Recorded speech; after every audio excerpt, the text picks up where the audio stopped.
ஓம் ஸ்ரீ குருபியோ நமக. ஓம் ஸ்ரீ மகா பெரியவா சரணம்.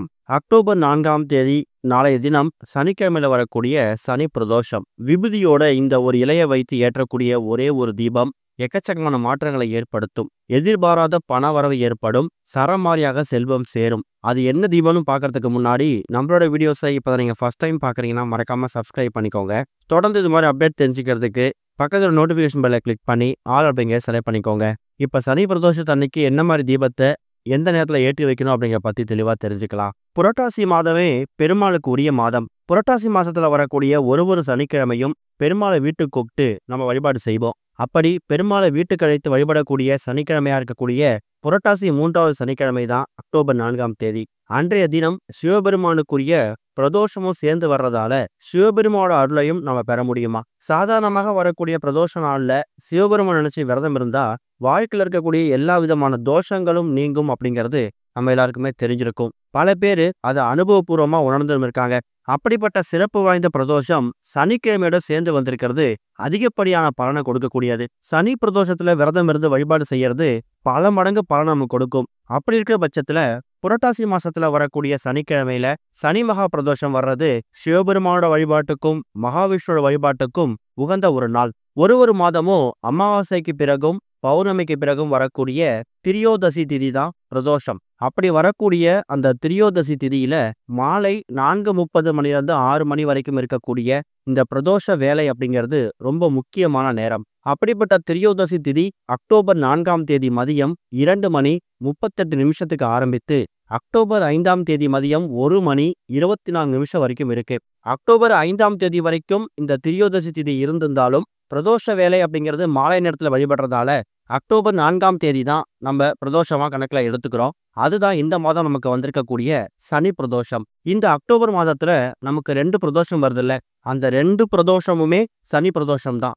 அக்டோபர் 4ஆம் தேதியும் சனி பிரதோஷம், அக்டோபர் 18ஆம் தேதியும் சனி பிரதோஷம். ஆனா அக்டோபர் 4ஆம் தேதி வரக்கூடியது தான் புரட்டாசி மாசத்துல வரக்கூடிய சனிக்கிழமை வரக்கூடிய பிரதோஷம். அக்டோபர் 18ஆம் தேதி வரக்கூடியது ஐப்பசி மாதம் பிறந்து வரக்கூடிய ஐப்பசி முதல் நாள்ல வரக்கூடிய பிரதோஷம். அந்த சனி பிரதோஷமும் விசேஷம்தான். இருந்தாலும் புரட்டாசி சனிக்கிழமை அப்படிங்கிறது நம்ம தவறவிடக்கூடாத அற்புதமான ஒரு நாள். சனி பிரதோஷத்தன்னைக்கு அக்டோபர் 4ஆம் தேதி நீங்க காலை நேரத்துல புரட்டாசி மாசத்துக்கான சனிக்கிழமைக்கான வழிபாடை பண்ணலாம். பெருமாள் வழிபாடு, நரசிம்மர் வழிபாடு, மகாலட்சுமி தாயார் வழிபாடு, இது எல்லாத்தையும் நடத்திக்கலாம். மாலை 4:30 மணிக்கு மேலதான் நீங்க பிரதோஷ வேலைன்னு அழைக்கப்படக்கூடிய அந்த நேரத்துல சிவன் கோவிலுக்கு போறதா இருக்கட்டும், அங்க போய் நடக்கக்கூடிய அபிஷேகங்களை கலந்துக்கிறதா இருக்கட்டும், வீட்டுல பிரதோஷத்துக்கான பூஜைகள் பண்றதா இருக்கட்டும், இது எல்லாத்தையுமே பண்ணணும். எல்லா வருடமும் புரட்டாசி மாசத்துல இதே மாதிரி சனிக்கிழமைகள்ல நமக்கு சனி பிரதோஷம் வர்றது அப்படிங்கிறது சாதாரண விஷயம் கிடையாது. நமக்கு இந்த வருஷம் அமைஞ்சிருக்கு. அதை நீங்க பயன்படுத்திக்கோங்க. அக்டோபர் 18ஆம் தேதி வரக்கூடிய சனி பிரதோஷத்தை நீங்க முக்கியத்துவம் கொடுத்து வழிபட்டாலும் புரட்டாசியோடு சேர்ந்து வந்திருக்கக்கூடிய சனி பிரதோஷத்தை அக்டோபர் 4ஆம் தேதி வந்திருக்கக்கூடிய இந்த ஒரு அற்புதமான நாளை நீங்க தவற விட்டுறாதீங்க. இப்படிப்பட்ட நல்ல நாள்ல நம்ம செய்யக்கூடிய பரிகாரங்களா இருக்கட்டும், இறை வழிபாடா இருக்கட்டும், இது எதையுமே வீண் போகாது. அப்படிப்பட்ட ஒரு அற்புதமான பரிகாரம் தான் இந்த ஒரு தீபம் வைத்து பண்ணக்கூடிய பரிகாரம். பொதுவா இறை வழிபாடு அப்படிங்கிறது தீபத்துக்கு முக்கியத்துவம் கொடுக்கக்கூடியது.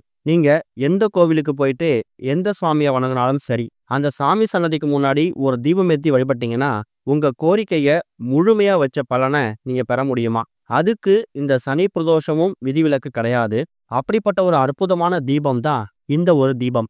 இந்த தீபத்தை ஏத்துறதுக்கு உங்களுக்கு மொத்தமாவே 2 பொருட்கள் தான் தேவைப்படும். அதுல ஒரே ஒரு கைப்பிடி அளவு விபூதி, அதாவது திருநீர். சிவபெருமான் அப்படின்னு சொன்னாலே அவரோட முக்கியமான ஒரு அடையாளம் திருநீர் தான். நீரில்லா நெற்றி பாழ் அப்படிங்கிற மாதிரி நம்ம ஒரு வாக்கியம் கேள்விப்பட்டிருப்போம். யார் ஒருத்தவங்க சிவபெருமானை நினைத்து தினமும் நெற்றில இட்டுக்கிறாங்களோ அவங்களுக்கு வாழ்க்கையில் நல்லது மட்டுமே நடக்குமா. அப்பேற்பட்ட சிவபெருமான் வழிபாட்டுல முக்கியத்துவம் வாய்ந்தது இந்த விபூதி, அதாவது திருநீர். அதை ஒரு 1/2 ஸ்பூன் இல்ல ஒரு கைப்பிடி கூட எடுத்துக்கலாம். அடுத்ததா முக்கியமான ஒரு இலை, அதுதான் வில்வ இலை. வில்வ இலையோட மகிமையை பத்தி நம்ம சேனல்லையே பல பதிவுகள் போட்டிருக்கோம். பிரதோஷ வழிபாட்டுக்கு நீங்க கோவிலுக்கு போகும்போது சிவாலயங்கள்ல வாசல்ல வில்வ இலைகளை விற்பாங்க. அந்த வில்வ இலைகளை வாங்கிட்டு போயிட்டு நந்தி தேவருக்கும் சிவபெருமானுக்கும் சமர்ப்பிக்கிறது மூலயமா, பிரதோஷ வேலை அன்னைக்கு நம்ம பண்றது மூலயமா நம்மளோட தோஷங்கள் நிவர்த்தி ஆகுமா. அந்த அளவுக்கு ஒரு தோஷ நிவர்த்தி பொருளா தான் இந்த வில்வ இலை இருக்குது. நிறைய பேர் வீடுகள்ல அதிர்ஷ்டவசமா அவங்க வீட்டுல வில்வ மரம் இருக்கும். அந்த வில்வ இலையை பயன்படுத்திப்பாங்க. அப்படி ஒருவேளை உங்க வீட்டுல வில்வ இலை இல்லைன்னா கண்டிப்பா பிரதோஷ வேளையில சிவன் கோவில்கள்ல பிரதோஷ நாள் அன்னைக்கு முழுமையாவே இந்த வில்வ இலைகளை வாசல்ல விற்பாங்க. பாக்கெட் ஒரு 10 ரூபாய் தான் இருக்கும். அதை வாங்கிட்டு வந்து கூட இந்த பரிகாரத்துக்கு பயன்படுத்திக்கலாம். இந்த தீபத்தை ஒருவேளை நீங்க பிரதோஷ வேளையில கோவிலுக்கு போயிட்டு மாலை 6:30 மணிக்கு மேல தான் வருவீங்க அப்படின்னா, தாராளமா வீட்டுக்கு வந்ததுக்கு அப்புறம் அக்டோபர் 4ஆம் தேதி சனி மகா பிரதோஷத்தன்னைக்கு இந்த தீபத்தை ஏத்தலாம். கோவிலுக்கு போகல வீட்டில் தான் இருக்கோம் அப்படிங்கிறவங்க மாலை ஒரு 5:30 6 மணிக்கு மேல கூட ஏத்திக்கலாம். சின்னதா ஒரு தட்டு தயார் செஞ்சு வச்சுக்கோங்க. கண்டிப்பா பூஜை அறைக்குன்னு ஒரு தட்டு வச்சிருப்பீங்க. அந்த தட்டுல நீங்க தயார் செய்து வைத்திருக்கக்கூடிய அந்த விபூதியையும் வாங்கிட்டு வந்து வைத்திருக்கக்கூடிய அந்த வில்வ இலையையும் பக்கத்துல வச்சிடணும். எந்த பக்கத்துல எது வேணா இருந்தாலும் பரவாயில்ல. ஆனா தட்டு மேல இந்த 2 பொருட்களும் இருக்கணும். அதுக்கு மேல ஒரே ஒரு அகல் விளக்கு. நாம சொல்லக்கூடிய முக்கால்வாசி பரிகாரங்கள்ல நாம அகல் விளக்கு பயன்படுத்தி தான் பண்றோம். காரணம், நம்ம பூஜை அறையில பயன்படுத்தக்கூடிய காமாட்சி அம்மன் விளக்கு, குத்து விளக்கு, குபேர விளக்கு இது எல்லாமே நாம தினமும் பூஜைகளுக்காக பயன்படுத்தக்கூடிய விளக்கு. அகல் விளக்கு அப்படிங்கிறது நீங்க பிரத்யேகமா ஒரு அகல் விளக்கு ₹1ன்னு நீங்க 50 வாங்கிட்டு வந்து வச்சுக்கிட்டா கூட அடிக்கடி நம்ம போடக்கூடிய பரிகாரங்களை நீங்க பயன்படுத்திக்கலாம். வேற வழி இல்ல, அகல் விளக்கு கிடைக்கல அப்படிங்கிறவங்க பூஜை அறையில் இருக்கக்கூடிய ஏதாவது விளக்கை பயன்படுத்திக்கோங்க. இந்த 2 பொருட்களையும் தட்டு மேல வச்சுட்டு அதுக்கு நடுவுல நீங்க எடுத்து வச்சு இந்த விளக்கை வைத்து தீப எண்ணெய் ஊற்றி தீபம் போடலாம். நெய் தீபம் போடுங்கிற கட்டாயம் கிடையாது. முடிஞ்சவங்க நெய் தீபம் போடலாம். இந்த தீபத்தை ஏற்றி வச்சுட்டு முதல்ல சிவபெருமான மனசார பிரார்த்தனை பண்ணணும். ஓம் நமச்சிவாய அப்படின்னு சொல்லக்கூடிய சிவபெருமான மந்திரத்தை குறைந்தது எவ்வளவு முறை உச்சரிக்க முடியுமோ அவ்வளவு முறை வாய் விட்டு உச்சரிங்க. எங்க வீட்டுக்குள்ள இருக்கக்கூடிய எல்லா விதமான கஷ்டங்களும் விலகணும். குறிப்பா குடும்பத்துல யாராவது நபருக்கு சனி தோஷ பாதிப்புகள் இருந்துச்சுன்னா, சனிக்கிழமையில வரக்கூடிய பிரதோஷம் அன்னைக்கு நம்ம வணங்கும் போது அந்த சனி கிரக தோஷ பாதிப்புகள் படிப்படியா குறையுமா.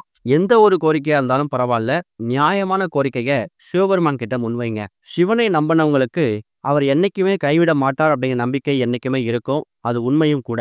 அப்படிப்பட்ட மகத்துவம் வாய்ந்த சிவபெருமானை பிரதோஷ வேளையில அவருக்கு உரிய அந்த திருநீர் விபூதியையும் பிரதோஷ வேலைக்கு பயன்படுத்தக்கூடிய அந்த வில்வ இலையையும் வைத்து ஏற்றக்கூடிய இந்த ஒரு தீபம் ஒரு மகத்தான தீபம். இந்த தீபம் எரியக்கூடிய அந்த நேரத்துல சிவபெருமான் கிட்ட உங்களோட எல்லா விதமான கோரிக்கைகளையும் முன்வைங்க. மற்ற விளக்குகள்லாம் பூஜை அறையில எவ்வளவு எரியுதோ அவ்வளோ நேரம் இந்த தீபம் எரிந்தாலே போதும். அதுக்கப்புறமா அன்று இரவோ இல்ல மறுநாள் அக்டோபர் 5ஆம் தேதி அன்னைக்கோ அந்த வில்வ இலைகளை மட்டும் எடுத்து கால் படாத மாதிரி ஆறு ஏரி குளம் தண்ணியில விட்டாலும் சரி, இல்ல காய்ந்த பூக்கள் வைத்திருக்கும் போது அதை கொண்டு போய் தண்ணியில் விடும்போது சேர்த்து விட்டாலும் சரி, அதை பத்திரப்படுத்தி வைக்க வேணாம். அந்த திருநீர் விபூதி வைத்து நீங்க விளக்கேற்றிருக்கீங்களே அதை மட்டும் சின்னதா ஒரு பாக்ஸ்ல போட்டு நீங்க பத்திரப்படுத்தி வச்சுக்கோங்க. முக்கியமான விஷயமா வெளில போறீங்க, அது மட்டும் இல்ல, தினமும் கூட இந்த திருநீரை ஆண்கள் நெத்தியில இட்டுக்கலாம். பெண்களும் அவங்க வைக்கக்கூடிய மஞ்சள் குங்குமம் கூட சேர்த்து இந்த விபூதியை வச்சுக்கலாம். சாதாரணமாக திருநீரே மகத்துவம் வாய்ந்த ஒரு பொருள் தான், சிவபெருமானுக்கு உகந்தது. அப்படிப்பட்ட திருநீரை ஒரு மகிமை வாய்ந்த மேலும் அதிசக்தி வாய்ந்த ஒரு பொருளாதான் பிரதோஷ வேலையை நீங்க தயார் செஞ்சிருக்கீங்க. இந்த ஒரு திருநீர் உங்க கையில இருக்கிற வரைக்கும் வெற்றி நிச்சயம். திருநீரை தயார் செய்தீங்கன்னா அடுத்த பிரதோஷம், அதாவது 1 மாதம் கழித்து வரக்கூடிய பிரதோஷம் வரைக்கும் அது இருக்கும். அதுக்கப்புறம் மறுபடியும் பிரதோஷ வேலையில இதே மாதிரி தயார் செஞ்சுக்கோங்க. ஓம் ஸ்ரீ குருபியோ நமக. ஓம் ஸ்ரீ மகா பெரியவா சரணம்.